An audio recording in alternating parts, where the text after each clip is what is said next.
Hello everybody and welcome to another video, and today we're going to be revisiting Roses Unread, a band I've covered I think about 3 times now in the past. In general, I quite like their music. You know, occasionally I've had some sort of reservations about their music. You know, certain elements of the vocal style I've not been overly fond of, but as an overall thing I've rather enjoyed their music.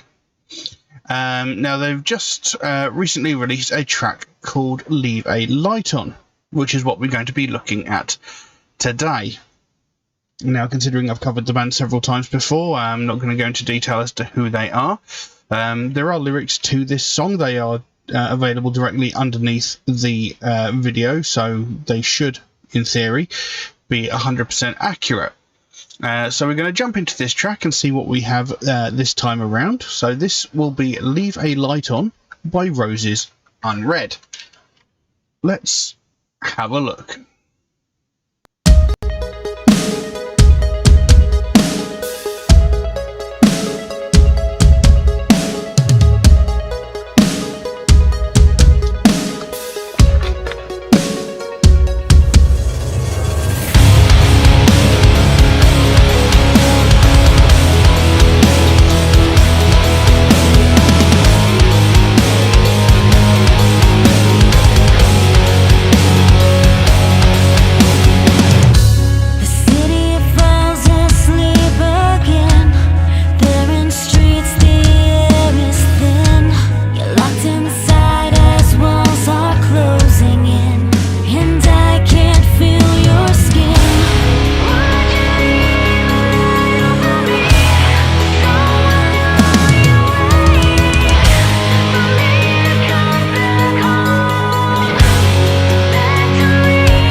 Well, there we go. Leave a Light On by Roses Unread. It's a lot shorter than I thought it was going to be, but, you know, there it is. That's what happens.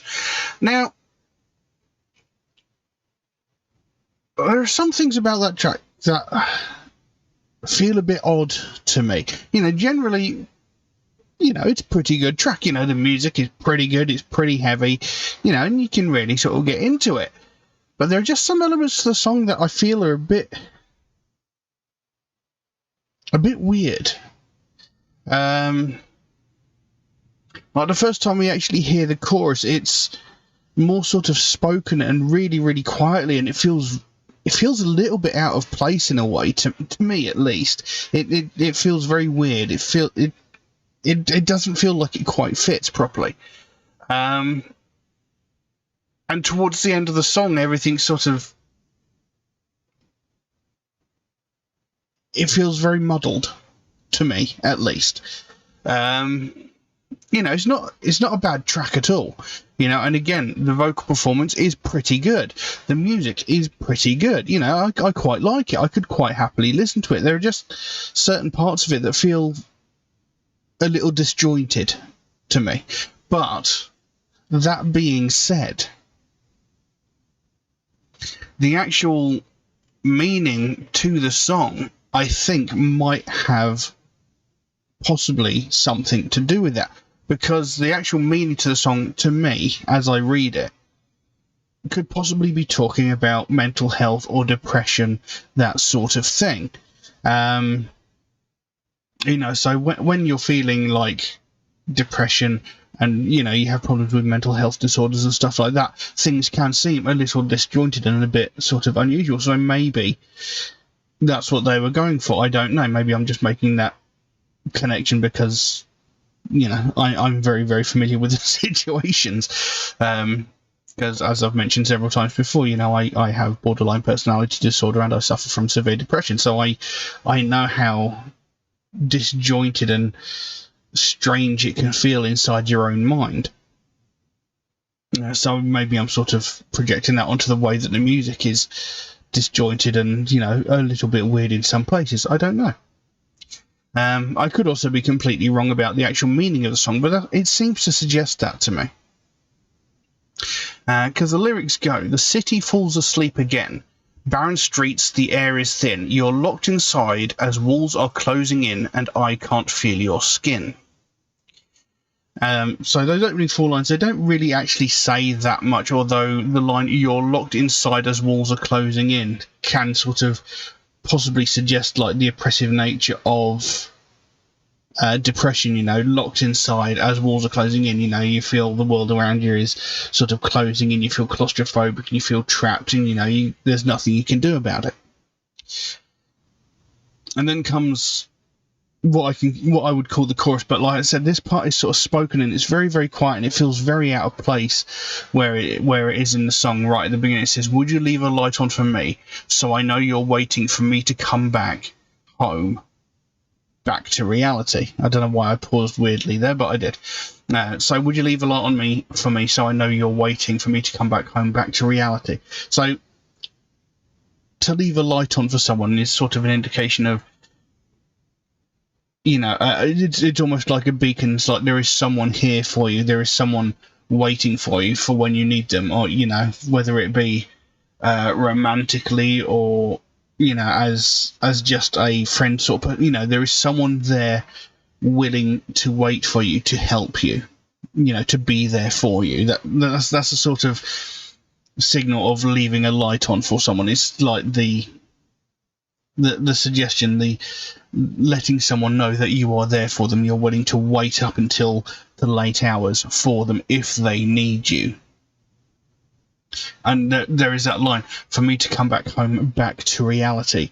So, would you sit there and wait for me whilst I try and find my way back to normality, back to a place where I feel safe and happy? Would you be that person for me? Would you help me to get back to that place? And then it carries on. "The city holds its breath tonight. Waking up, something's not right. Losing faith and losing hope. Too many people grab the rope. I'm outside looking in. Another war I just can't win. Can you give me just a sign to know I'm still on your mind?" So there's a couple of lines in there that really suggest, again, the sort of mental health depression side of things. So waking up, something's not right. Losing faith and losing hope. Again, another classic sign of depression and mental health problems. No, you know something's not right, but you can't quite put your finger on it, but it still happens. You have no control over this sort of thing. And losing faith and losing hope, another, big sign of depression. You become sort of fatalistic, but not intentionally. It's like you feel no matter what you do, no matter how hard you try, things are always failing, things are always going wrong for you. So you sort of lose hope, and you sort of make your depression even worse, even though much as you try, you want it to get better. Things still just keep getting worse. Things just sort of keep piling on top, and things get worse and worse and worse. So you end up just losing hope. And then there's this one line which sort of really says it for me. Too many people grab the rope. Again, with that previous line, losing faith and losing hope, too many people grab the rope. It alludes to the real dark side of depression and mental illnesses, where people feel such despair and such hopelessness that they feel they can't carry on, or that they're a burden to someone, so they end up, unfortunately, taking their own life, reaching for the rope, as alluding to hanging oneself. And it says there, too many people grab the rope. So, these people feel that they have no way out, that they've got no one that they can turn to. So again, this sort of leads back to the chorus, would you leave a light on for me? People grab the rope because they feel they've got no one to turn to. And she's saying, would you leave a light on for me? Would you be that beacon of hope for me? Would you be that person who stays up late through like the wee small hours of the morning just to help me through this? That's sort of what it suggests to me. And, it's quite powerful, really. It might not sound it when you actually just read it, but it is actually really quite powerful. Too many people grab the rope, but would you be that beacon of hope for me? Would you be that person that I can turn to in my direst hour? And that's something that's really, really important to people who suffer with depression and mental illnesses, is a person who will sit there and listen to them and understand them and not judge them. It's really important. And there is that line there, can you give me a sign to know that I'm still on your mind? Would you, again, would you be that person? Would you let me know that you actually still care about me, that you think about me? We might not talk that often, which again is another sign of like depression and mental illnesses. You sort of close yourself off from people. But if someone really cares about you, no matter how much you shut yourself off, they're still going to be there for you regardless. You might not speak to this person for weeks, for months on end, but if you really care about that person, you will still be there for that person if they are in the direst of need. So it's really powerful. Even if this isn't what the song is actually about, this is what I'm reading it as, and it really sort of resonates with me, because it's something that I myself can relate to, something I've been through myself many, many times. And this is what the words say to me. Anyway, it goes back to that chorus. Would you leave a light on for me so I know you're waiting for me to come back home, back to reality? Would you leave a light on for me so I know I'm not alone in this insanity that lives inside me? Again, would you leave a light on for me so I know I'm not alone in this insanity that lives inside of me? Again, talking about, would you be that person, my anchor to reality, the one person I can turn to, even when I'm in this deepest, darkest funk, there's still that light in the distance that sort of connects me to the real world. So no matter how lost I feel I am, there is still that sort of lighthouse, as it were, that I can turn towards, that I know that I still am,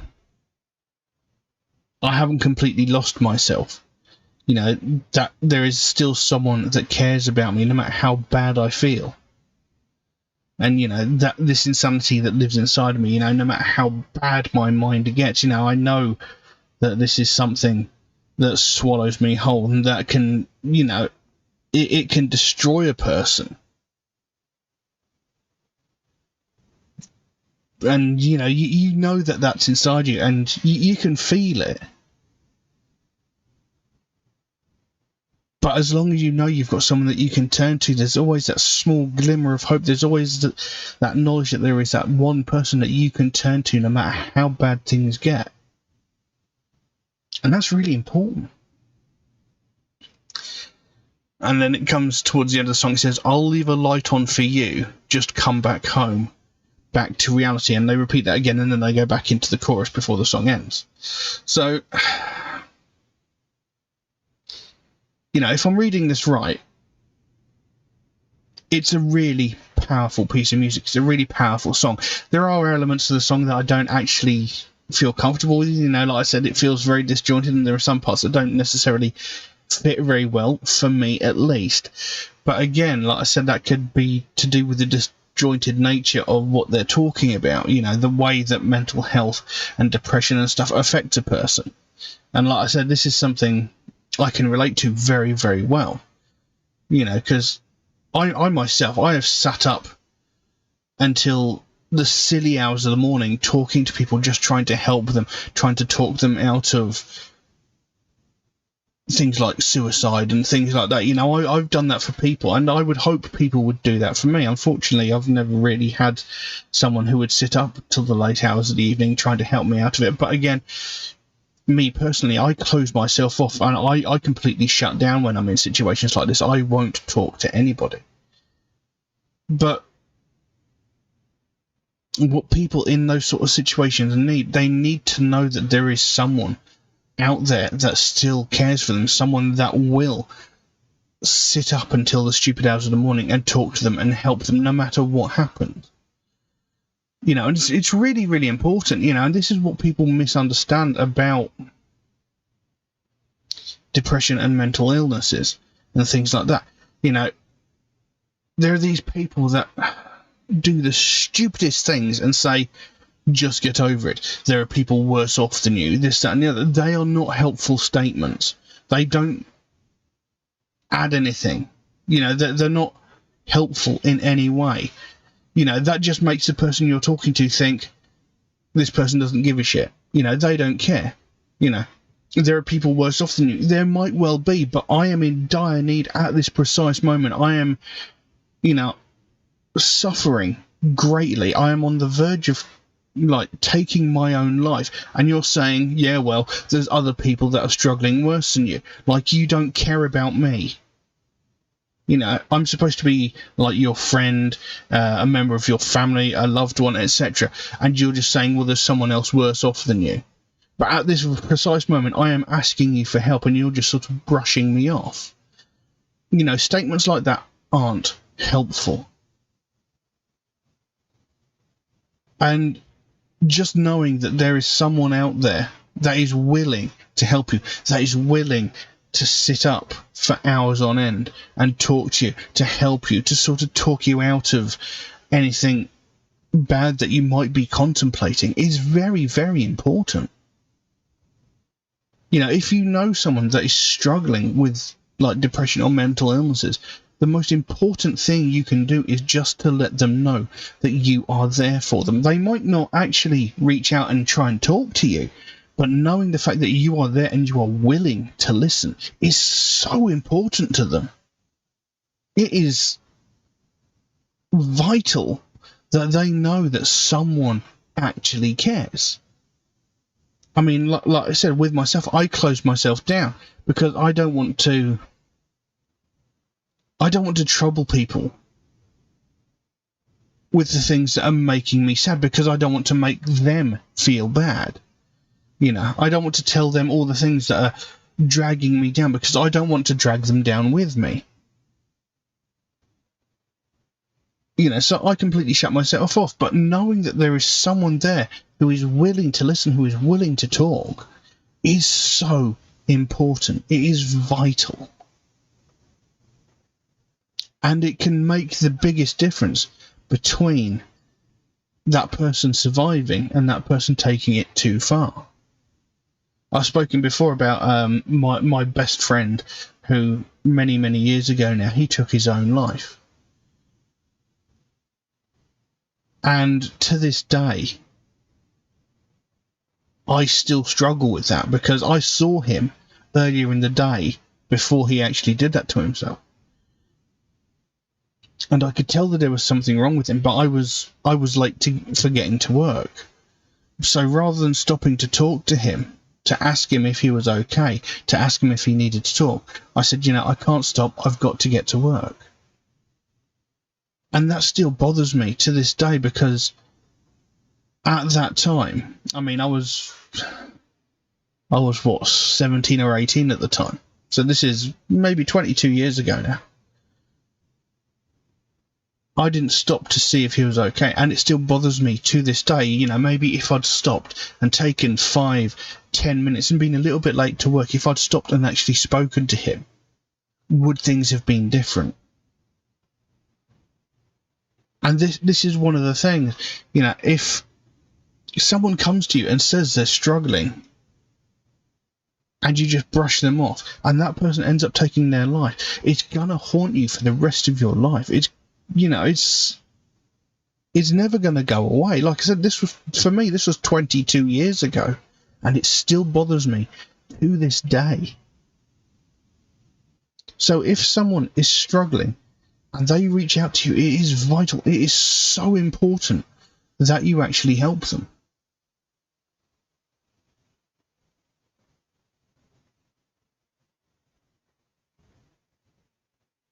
Because if the worst should happen, you will never forgive yourself.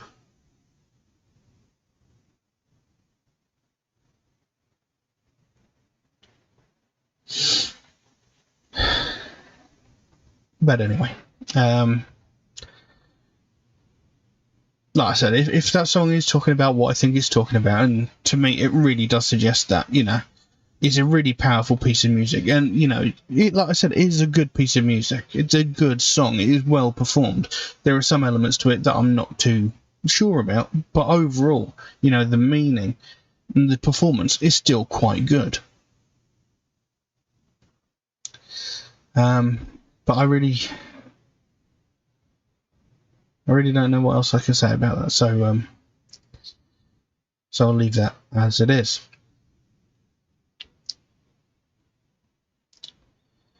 Now, if anybody else would like to suggest a track for me to react to, then please do so. By all means, you can drop a comment in the comment section below, or message me on my Facebook or my Instagram, or you could message me through my Patreon, where you could help to support this channel, which would of course be a massive help to me, since every piece of content I upload to this channel gets immediately demonetized. So I make absolutely nothing from all of the work that I put into this channel. There is an option in Patreon where you can get your suggestion jumped to the front of the queue if you should so desire it. There's a limit on how frequently you can do that, and that's just to be fair to other people who make suggestions through more regular routes such as Facebook, Instagram and YouTube comments and suggestions. And if you do make a suggestion through those more common means, do know it could take me a while to get around to your suggestion, since I do get suggested so many new tracks every single day that my list grows faster than I can record the videos. But I do write down every suggestion I get, so I should get to it eventually. It just might take me a while to get around to it.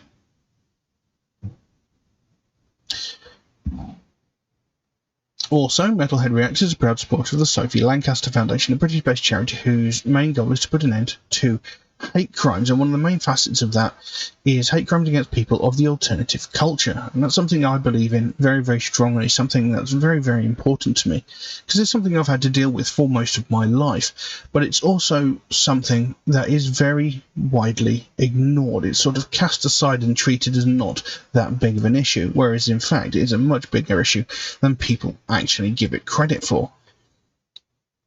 Every day we hear about other hate crimes like sexism, racism, homophobia, transphobia, religious hatred, ableism, etc. We hear about these on a daily basis. from the most heinous and violent of these crimes, where people are getting murdered because of the colour of their skin, their religious beliefs, or their sexual identity, down to the most petty and pathetic of these crimes, where entitled white women are calling the police because a family of colour are having a picnic in a public space. We hear about these on a daily basis. But we never hear about these attacks on people of the alternative culture. And, you know, when I say attacks on people of the alternative culture, I'm not just talking about, like, insults being thrown out or, you know, getting shoulder rammed as we walk down the street. I'm talking about real violent crimes where people are getting brutally and viciously beaten, getting hospitalised, sometimes with broken limbs, and sometimes even more life-threatening injuries. You know, and these sorts of things happen all the time, almost on a daily basis all around the world, but nothing gets said, nothing gets done. And that really needs to change. You know, the last time there was anything said widely about this sort of thing happening was about 14 years ago, when Sophie Lancaster and her boyfriend Rob Maltby were violently and brutally attacked by a group of 5 or 6 people who beat them, kicked them, punched them, knocked them to the ground, and stamped on their heads so violently that they both ended up in comas. Now, Rob Maltby, he did thankfully survive this attack. He was in a coma for about a week and a half, maybe a little bit longer. I can't remember exactly how long, but he did thankfully survive. Sophie Lancaster, on the other hand, she was in a coma for 13 days before she succumbed to her injuries and she died. This young woman was 20 years old and she was beaten to death by a group of people just purely for the fact that they didn't like the fact that she listened to alternative music and wore alternative clothing. Now, when this happened, this was all over the news, as rightfully it should have been. But, you know, over time, other news stories came in and it sort of faded into the distance after a while. But in the 14 years since that happened, we've not heard anything similar. But I know for a fact there have been several hundred, if not several thousand, similar incidents in that time. The difference is no one's died. And that is just the shocking element of it. The fact that no one has died is the reason why none of this has been spoken about. They don't care. You know, a couple of years ago, there was a young woman in Scotland who was running a charity gig at a venue in Glasgow. And at one point during the evening, for whatever reason, she had to go back to her home, which was a 5-minute walk away from where she was hosting the gig. In the time between leaving the venue and getting to her home, again a 5-minute walk, she was brutally and violently attacked twice by a group of people, again a group of about 5, 6, 7 people. She was violently and brutally attacked twice by this group of people. Thankfully, a passing taxi driver put an end to the assault. He didn't check to see if she was okay. She didn't get any help until she got back to the venue where her friends were. But this passing taxi driver, he put an end to the assault, and she survived. Thankfully. This wasn't in the news. This wasn't talked about on the TV. This wasn't in the newspapers. This wasn't all over the internet. This wasn't all over Facebook, social media, whatever. Nothing was said. Now, if this attack had been racially motivated, if it had been homophobically motivated, if this had been anything else, this would have been all over the news. There would have been massive public outcry. But no. This was a young woman from the alternative culture who was violently and brutally attacked by a group of people, and nothing was said. Now I can guarantee you, if she had died as a result of this attack, which thankfully she did not, if she had died as a result of this attack, then it would have been all over the news, and that is unacceptable. We shouldn't have to wait for someone to lose their life before this sort of thing gets spoken about. We shouldn't have to wait for someone to die before something gets done. And this is what the Sophie Lancaster Foundation is all about. They want to bring more attention to the fact that this is happening. They want to stop these sort of attacks from happening before it goes too far again. Because at this rate, you know, the more we keep ignoring it, the more these sort of things are going to happen. And it's only a matter of time before what happened to Sophie Lancaster happens again. And we cannot allow that to happen. Something needs to change. Something needs, you know, it needs to stop.